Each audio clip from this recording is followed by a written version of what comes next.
What's up, my fellow YouTubers? So I figured I'd talk about one of my favorite shows of all time, and I really enjoyed season 19 of the Deadliest Catch.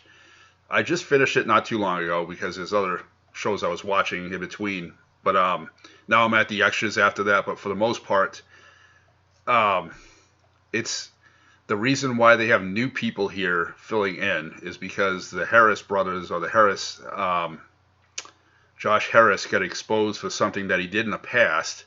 He already paid his dues. He did it in the past, but somebody dug up stuff on the internet about him, exposed him to, Discovery Plus or whatever, and then they had to fire him because it wasn't something that like anybody knew of. But the way I look at it, like he was a teenager. I'm not saying what he did was right, but he was probably not in his right frame of mind at the time. He paid his dues, leave the guy alone. But like what's done is done. The can of worms is open. The cat's out of the bag. Everybody knows about it. So that they they got rid of Bloodline, which I was disappointed with because I really liked Bloodline. And obviously he's not in any more Deadliest Catches, so they have to fill in with new people. And the cool thing about crab fishing in the real world is there's so many crab fishers, they'll never have a problem filling in for other people. And that goes for anybody. But like the main guys were Josh and Keith Colburn and Sig Hansen, the regulars. But now since they don't have Josh Harris and one of the guys retired after like this season was his last, so they'll season 20. I'm sure they'll have somebody filling in for him. But for the most part, they still have enough people.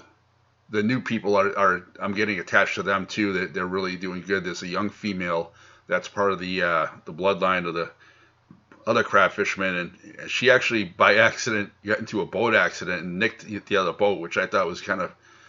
I mean, it wasn't funny, but you couldn't help laugh about it because she's just starting off. But she did. She held her own, and hats off to Jacob.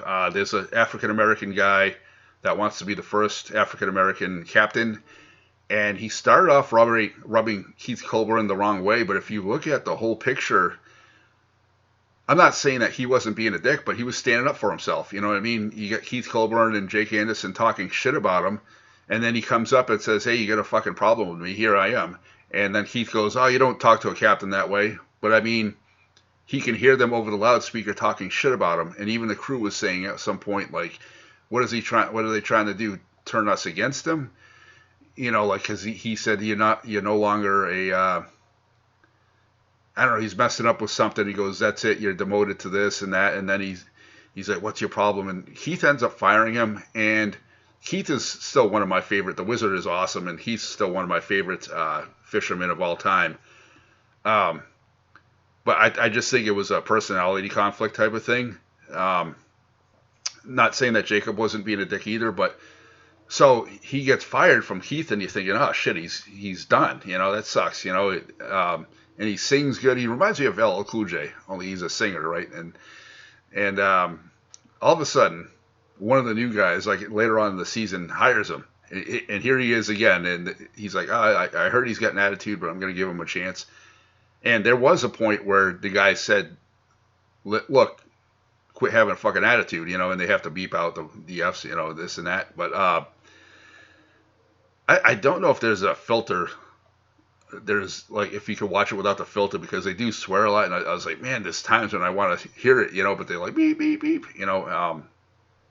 But he does end up rubbing the new captain the wrong way, but then hats off to him when the smoke clears at the end because he dealt with two tragedies as he's fishing and he stuck it out.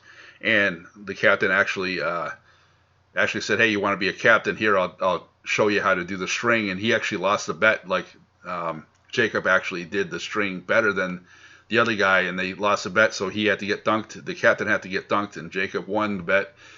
But he dealt with two tragedies. One was his real mother that he never knew that was going to meet, ended up dying as he's on the ship. And then the other one was his father, his real father fell and it was in the hospital. So like he like messed up his back. So he wanted to be with him, but he was on the ship and the captain had to make decisions. And I think he didn't turn around. He almost did, but he didn't quite turn around. He goes, just pray with me, and he ended up getting his catch, and Jacob stuck it out. And hats off to him. I have a lot of respect for him, and I do see him as a future captain in the future. But man, did he, I think every captain as a greenhorn was cocky at one point. So, and he's 33. That's still young. So, yeah, he went through his phase, but I think in the long run he'll be a captain, and he'll be a future captain in the seasons coming up. But what's kind of scary is, now that we're going to the conflict with Russia and China, there's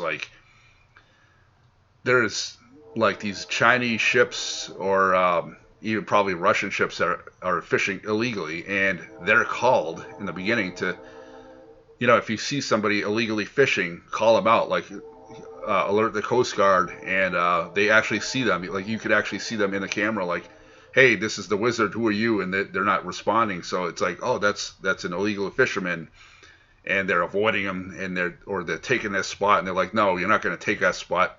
This is our spot, and they're real conflicts. They're not like staged, you know what I mean? And with the conflict, with World War III, like practically like at a doorstep. I mean, I feel like we're in it already, anyways.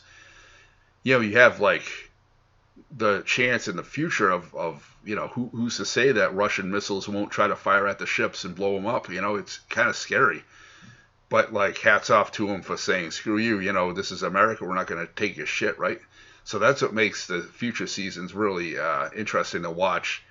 And I can't wait for season 20. But yeah, season 19, it introduces some new people to it, but it still has some of the older people. And eventually, obviously, 20 years from now, those people aren't going to be around, but the new generation will be.